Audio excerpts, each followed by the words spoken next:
Let's pray. Lord, bigyan niyo po ako palagi ng katahimikan. Katahimikan ng puso, isip at buong pagkatao. Sa pananahimik kong ito, hindi po ako malakas. Inaamin ko po sa inyo, Panginoon. Ako po ay naghihina at alam ko po na kayo ang dapat kong kapitan. Alam kong kayo ang dapat kong paniwalaan na ang lahat ay magiging okay, ang lahat ay magiging maayos, ang lahat ay magiging tahimik. Kakapit pa rin ako sa inyong magandang plano. Kakapit pa rin ako sa inyong magandang bukas na pangako. Alam kong ang lahat ng oras na may problema ay mabilis na lilipas, mabilis na mawawala. Alam ko din, Lord, na hindi ibig sabihin na wala akong nakikitang nangyayari ay walang nangyayari. Alam kong inumpisahan niyo na akong tulungan sa ibang mga bahagi ng aking problema.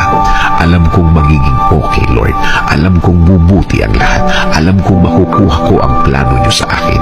I-guide niyo po ako at ituro mo sa akin, Lord, ang tama at tahimik na paraan.